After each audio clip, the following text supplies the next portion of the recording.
Oi, gente! Como é que vocês estão? Eu tô aqui de novo pra gente continuar aquele nosso conteúdo sobre a história da bruxaria, né? Trazendo os meus estudos sobre bruxaria que eu aprendi, né? Que eu fui pesquisando, enfim, tudo mais, nos livros de história, né? Porque sou graduanda em história. No vídeo anterior, que eu vou deixar o link aqui, eu falei brevemente como é que foi construída essa imagem da bruxaria.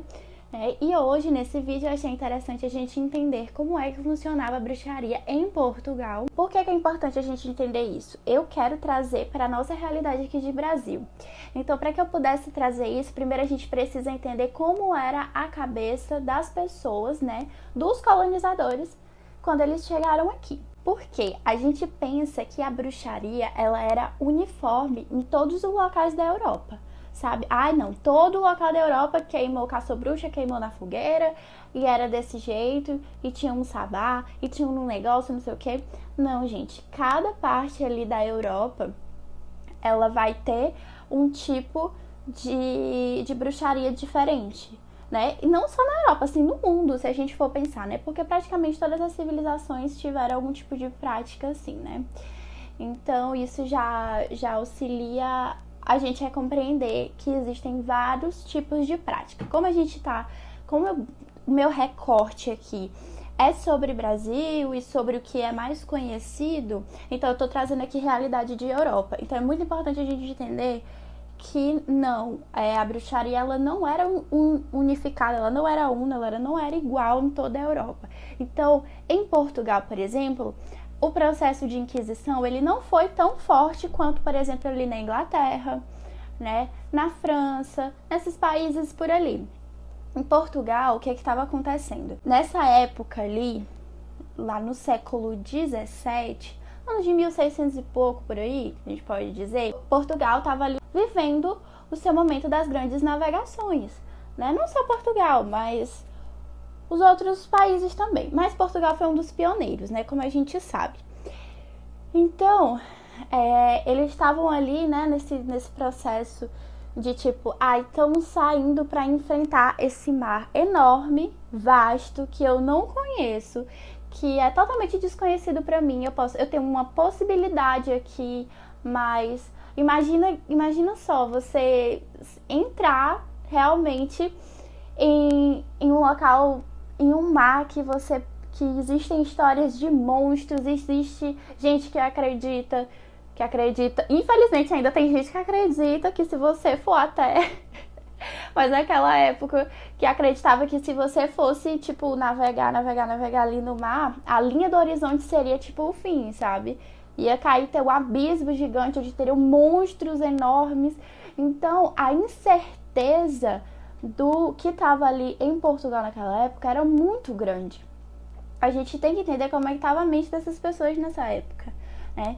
Então, o método de bruxaria que era mais conhecido ali era o da adivinhação, né? Bruxaria ou feitiçaria, né? Então, feitiços de amor, buscar prever o futuro, porque a gente tem que entender como é que estava a realidade daquele povo. Imagina só, uma família assim, bem tradicional.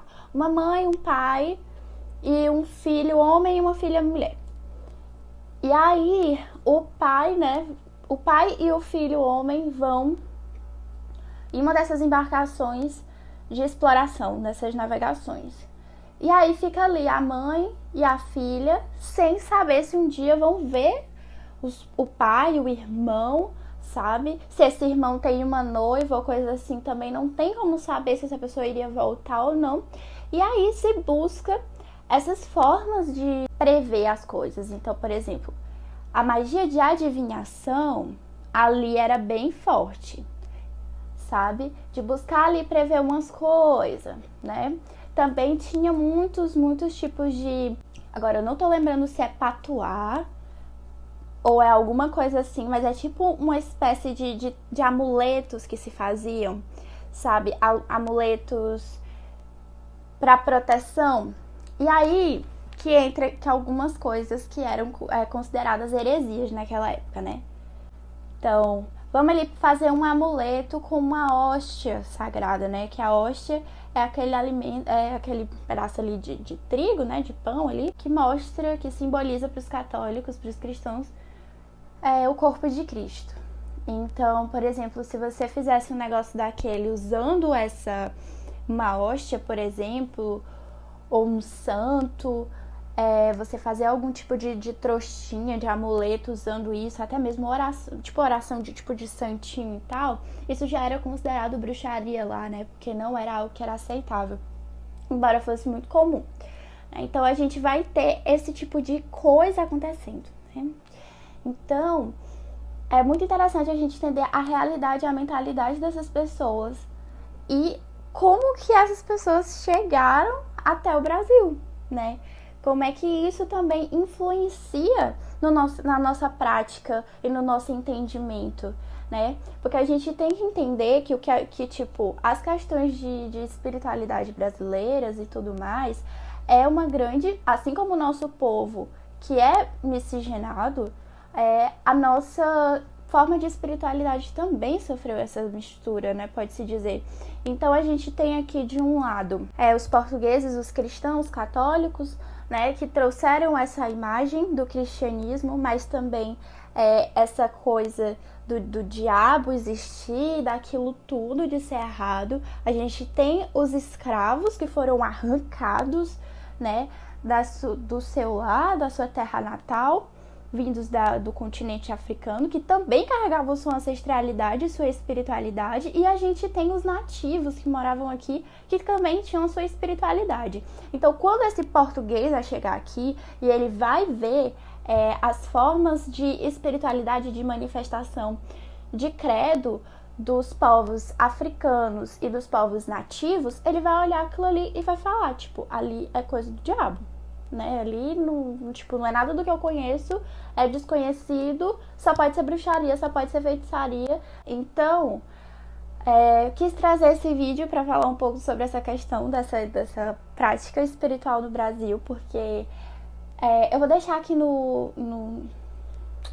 na descrição o nome do livro em que eu peguei isso, porque eu acho interessantíssimo. O nome do livro é O Sabá do Sertão. Ele é incrível, gente, assim... É um livro sensacional e vai falar muito sobre essa questão do Brasil e tudo mais. E eu vou aprofundar mais nisso, porque eu tenho esse interesse. E é isso por hoje. Eu espero que vocês tenham gostado e até a próxima.